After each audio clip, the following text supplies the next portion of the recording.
Welcome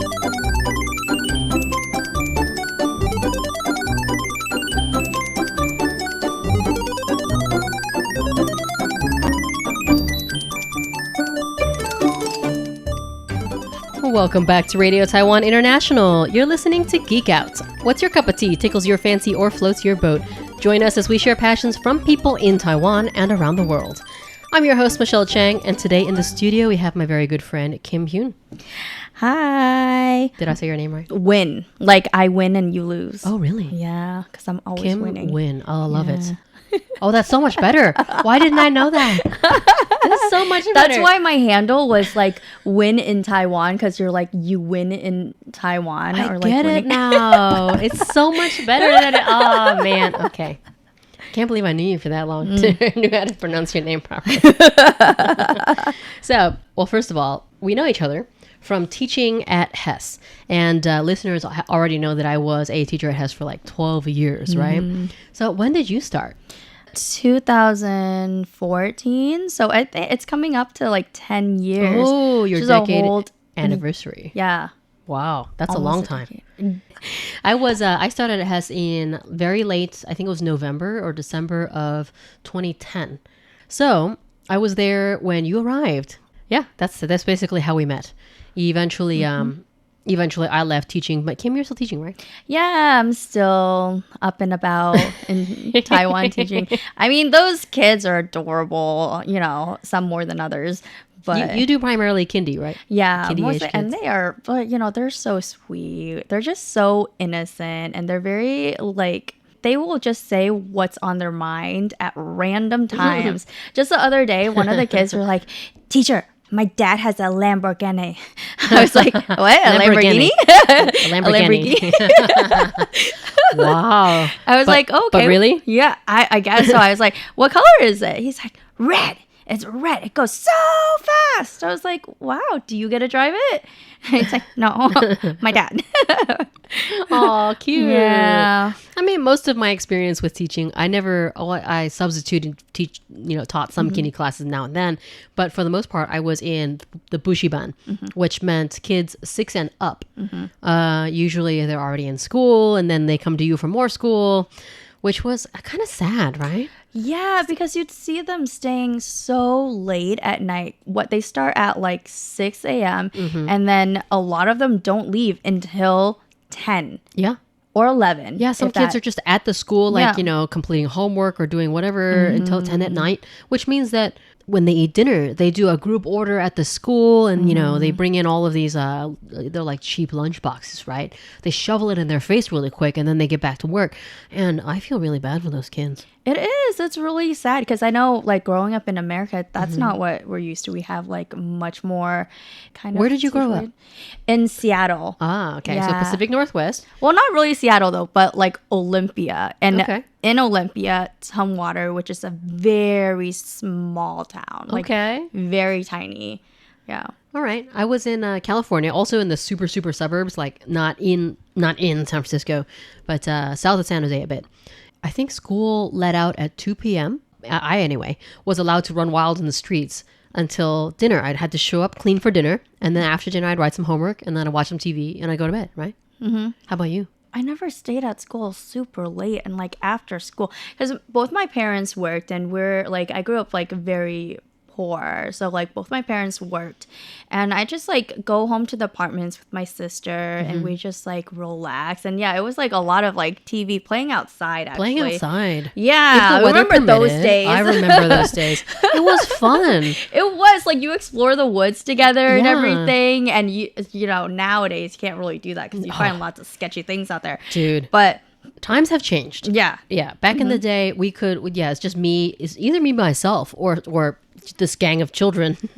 We didn't really have woods where we were, but we did have, little groves of trees and like a little creek and neighbors had ranches where there were horses that we go feed. To be fair, I mean, there were situations where people broke, an arm falling out of a tree or something, but that was just kind of part of growing up. Yeah. Right? Yeah. I don't think they can do the same today. No, I think people are a little like, I don't know. The parents now, I think they're more like helicopter parents where they're just worried about every little thing. And it's like doing things like that, exploring and getting hurt and getting those scars. It builds character. It does. And independence and resourcefulness. Like if you do hurt yourself and you're nowhere near your house, then what do you do, right? But yes, and teamwork amongst your small band of children. So your band of misfits, I think.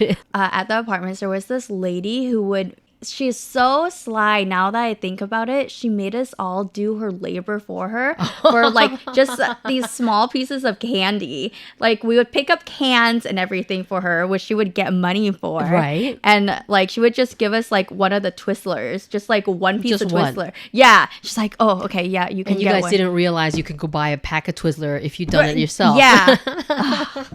Oh no. Yeah. Totally took advantage of you guys. She really did. I mean, I do remember mowing people's like neighbors' lawns for like, $3 or whatever like that. But you could also buy more for $3 at the time, I think. Oh, that's so true. Now everything is in the late 80s, early 90s, you could buy a lot with like $3 if you went to, even McDonald's. Yeah. You know what? Okay, before Vietnamese sandwiches became so popular. Oh, banh mi. Yeah. They were 50 cents. Yes. 50 cents. Indeed. If you got it fully loaded, maybe 75. Yeah. And now it's like $5. It's insane, right? Yeah. Okay, to be fair, I do like the fancy ones they have here. Like Le Banh Mi. It's so good. Yeah. And, the sandwich comes wrapped in a piece of paper with a little bow on it. Nice. Presentation, man. And I do enjoy the sandwich. So, okay, it is $5, but I like it. It's okay. I can spend the money. But yeah, I do remember you were in the Seattle area and I was in California and the sandwiches were 75 cents. Oh, those were the good old days. Oh my God. So the kids here, man, looking at the children from the opposite side, which is, as the parent or teacher, I do pity them quite a bit. I do think that being in the system of going to school and then going to bushiban, or in your case, they're just in kindy all day long. Sometimes they're enrolled in after school programs as well, after kindy programs as well before they go home. I think they are lacking certain skill development. I think definitely like creativity might be a big one, because they're kind of taught to just like regurgitate whatever is coming at them and not think about it. It's just the same thing over and over and over again. But that's like just kind of like my opinion. Because when you ask them, oh, how do you feel about that? And they're just like, what do you mean? I mean, it's blue and it's black. And what do you mean? How do I feel about it? Like, does it make you happy? They can't break out of the pattern they were taught. Right? And I agree. Absolutely. It's I dealt primarily with older kids who might write quote unquote creative writing. But they follow a preset, like a structure, formula, right? Yeah. So it's like, first, I did this. Second, I did this. Third, I did this. Last, I did this. And then, the end. And it's like, okay, I did occasionally get the kid who was, creative enough so that they would twist English to their, to use however they wanted. I really wanted to encourage those kids, but I would see other teachers or CTs kind of stop them and say, you have to write it this way because this is the way that you are taught to write it. And I can definitely, being at kindy, you're kind of like teaching them how to move forward, right? The benefit of like them being overly active, which can be like, if you look at it from a different perspective, like they're having fun and they're enjoying being at school, which is really great. That's half the point. Yeah. However, but if you're that one teacher in that classroom, then all you see is like 20 kids being crazy. So you want them all to kind of like calm down. And that's where like the restriction comes in, and then they get really scared. And, as a teacher, I think you have to kind of like reset yourself when things like that happen. And you have to think, okay, well, you can't like really say no to them because it's not like they're doing something bad. Like they don't know. And kids have a lot of energy. Yeah, and they have a lot of interest. They have a lot of right? energy. Yeah. So I think it is very much a skill to redirect energy. That's it's kind of like the Tai Chi of jobs. Of teaching, redirect it. You have this to way. redirect the craziness in a classroom and refocus their energy on on tasks. And I think that makes a good teacher. So absolutely, I do miss teaching sometimes. I don't miss certain aspects of teaching. But yes. Well, I remember you said you would never do kindy, and I completely understand because those kids are dirty. They are very dirty. I personally am a germaphobe. I can't. Just like the nose picking and the eating, I can't do it. I start gagging. I can't focus on what I'm supposed to be doing. So I can't do kindy. Yeah, But I understand. I mean, to each their own. To each their own. We all enjoy different stuff. Yeah. So I do know we were just at lunch, Kim and I, having some pizza. Yeah. Enjoying New York pizza, by the way, my favorite type. And we were chatting about. Okay, so this show is about the passions of people in Taiwan and around the world, right? But there is a very common kind of person or place in life that a lot of people are at, which is that they don't quite have a passion or they haven't found it yet. And Kim and I were chatting about the fact that you're on your own personal journey right now. Yeah, because I mean, the older you get, it's like, because I've been here almost a decade and it's like, is teaching what I want to do for the rest of my life.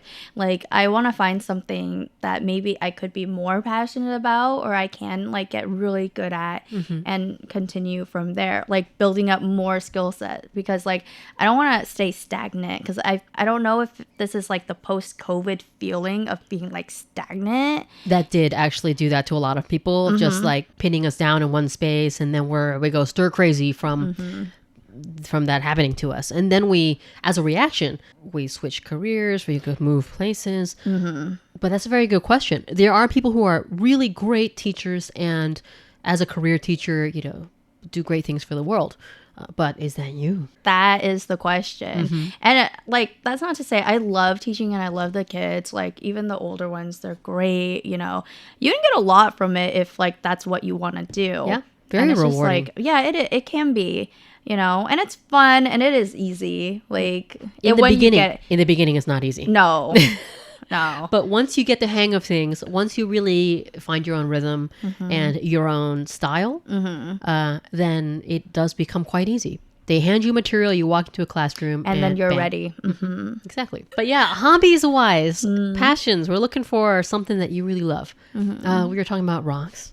Oh yes, Rock nerds. Oh my gosh, I've gotten into like all these semi-precious stones, and they're just like so pretty. Because as a child growing up, it's like I could never get like involved in any of that sort of stuff because we're poor, so I never had that kind of opportunity to like, maybe like buy that shiny pretty rock. You do or need whatever. Disposable income to a certain extent, yeah, right? To be able to do things like that or be in those extracurriculars where you want to go on, some kind of hike, what do they call that? Geocaching? Yeah, or something like that kind of thing. Yeah, that kind of stuff. Even at school though, you have all those clubs and they do cost money to be in, even if it's free. Right. But it's like if you go on a field trip somewhere, it's like the money you pay for food, it's the money you pay for like transportation, whatever. Yeah, etc. So it's just like kind of things that I never allowed myself to do because I didn't want to burden, Right, your parents. Yeah. Absolutely.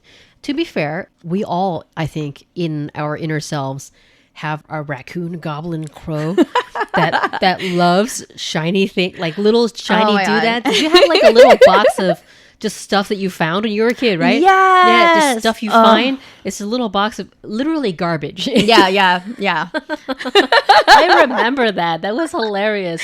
But any shiny thing on the ground, like pieces of granite that was just like, shown in the sun the right way. Exactly. But it also like reminds you of a good memory of a good time, because when you found it, you're like so happy and Right? so excited. Maybe you would use it like as that feeling. currency in those kid games that you play or whatever. So And the trading, did you ever trade? oh, absolutely. my God. I would trade you my shiny thing for your shiny thing. Absolutely. Totally. So to appease our inner raccoon, goblin, crow, rock nerds, I mean, we get you. I totally understand.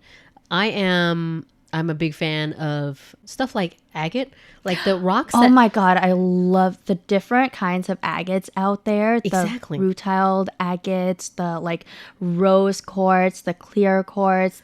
They're like, oh my God, there's so many. Even the specimens too. Right. Like They're- how is it like it's not man-made, but how is it that nature can create them into squares, into points, into so like strange. oh my God, and so many colors. Absolutely. Like it's I guess it's one kind of stone and goes through one process, but they have so many different colors, textures, and the patterns on the inside of like interior patterns. Do you know water agate? Yeah, I think so. They have like banding, right? Yeah, right. At okay, so in Taipei, every weekend, most weekends, there's a jade and flower market. And there's a stall on the corner at the jade market that sells stuff like water agate, like like a big rock. And if you shake it against your ear, there's water in it. Really? And that's water that's been trapped inside this rock. I was there last weekend. I feel like I know what stand you're talking about, but like I didn't get to like hold any like big pieces or anything. Was it out. crowded maybe? It was like really crowded. And a lot of since they've opened up Taiwan, there are a lot more tourists. Oh, yeah, that's true. But yes, it makes me feel amazed that the water that's trapped inside this rock predates the dinosaurs. It's been in there forever. And you yourself get to crack it open if you want. Yeah.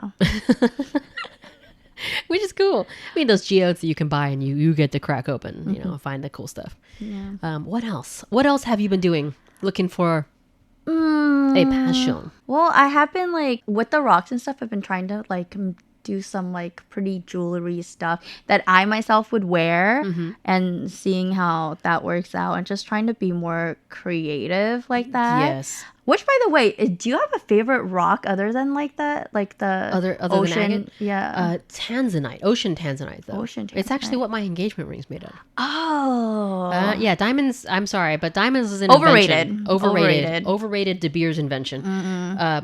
Peacock or ocean tanzanite is actually the colors of the ocean, and it has not been heat treated to turn it purple, which is that purpley blue indigo color that a lot of people attribute to tanzanite. I have a photo of it. I can show you later. Sure.